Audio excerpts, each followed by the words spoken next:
The GH recap for June 6, 2023, has Willow Tait remaining unforgiving even as she gets a brand new lease on life. The General Hospital recap features Willow Tait learning a mother's point of view. In this episode, Willow bonded with a nurse who tried to put things in perspective for her. Portia did her job as a doctor and learned a few things about Esm's plight.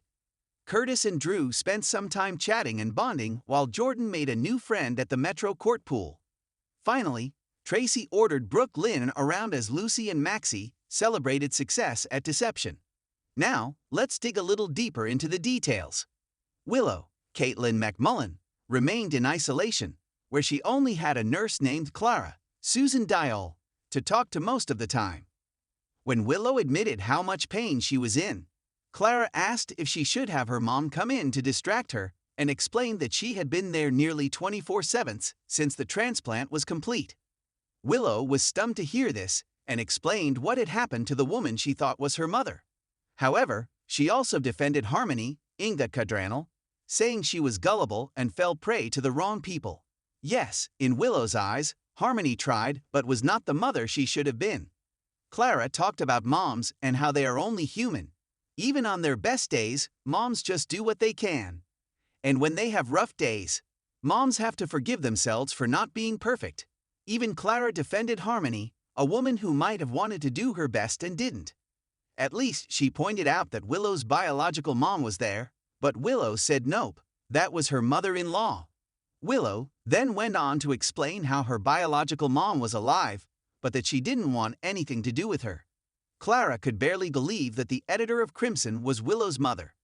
Then, Willow, in her infinite wisdom, told her nurse that the mother who had her raped had her flaws, but the woman she was stolen from, who was mean to her when teenage Charlotte was in the 3rd grade, was a train wreck.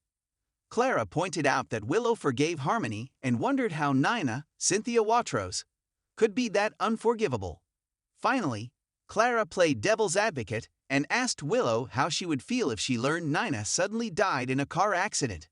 Willow showed a teeny tiny bit of humanity and admitted that she might feel a loss. Still, her relationship with Nina was complicated.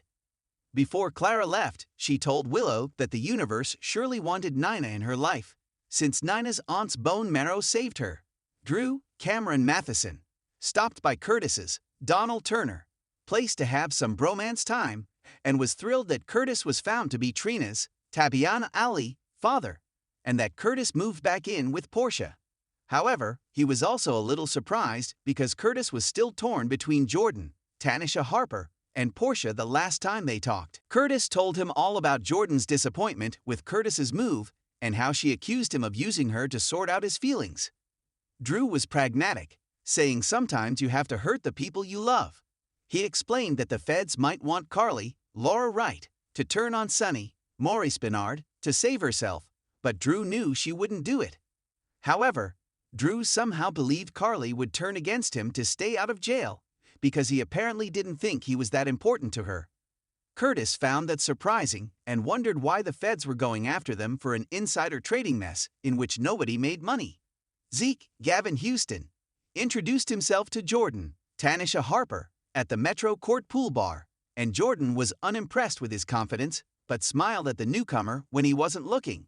The two got to talking, and Jordan admitted that she kissed her ex, and he went right back to his new wife. Still, Jordan was ready to have fun in life, so she offered to buy Zeke a drink. It turned out Jordan and Zeke really liked each other as they talked and flirted. By the end of the night, Jordan had left her wedding ring in an empty glass and hopped into bed with Zeke. Portia, Brooke Care, found that her new patient was Esm, Avery Kristen Pohl.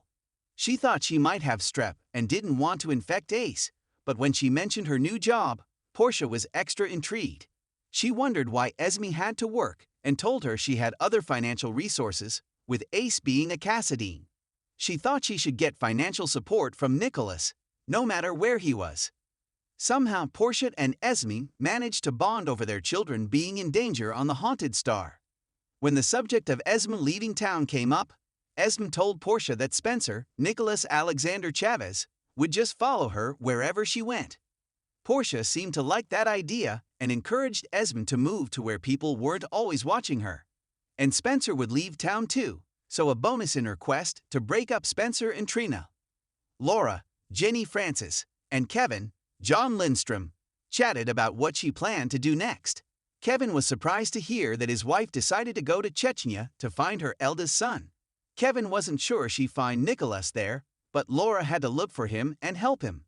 As usual, Kevin was supportive of his wife. In fact, he was going to go with her. Laura worried about Esmond Spencer all alone, but Kevin suggested getting Alexis to watch out for Spencer and ensure he didn't get in trouble.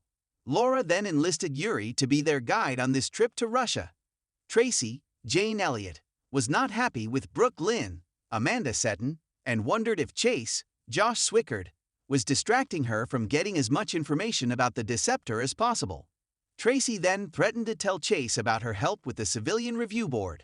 Brooke Lynn agreed to help, but not if it hurt Lucy, Lynn Herring, Maxie, Kirsten Storms, and Sasha, Sophia Matson. After Tracy left, Brooke Lynn rejoined Chase, but was distracted by Tracy's demands. It also became apparent why Tracy was so interested in this new product as Lucy and Maxie celebrated the Deceptor's initial sales numbers. Lucy was so happy with how Deception was going she even offered to find Maxie a new house so she could get out of that tiny apartment with her 3 small children. So, they went online and found her one. Yay! Maxie is finally getting out of that apartment.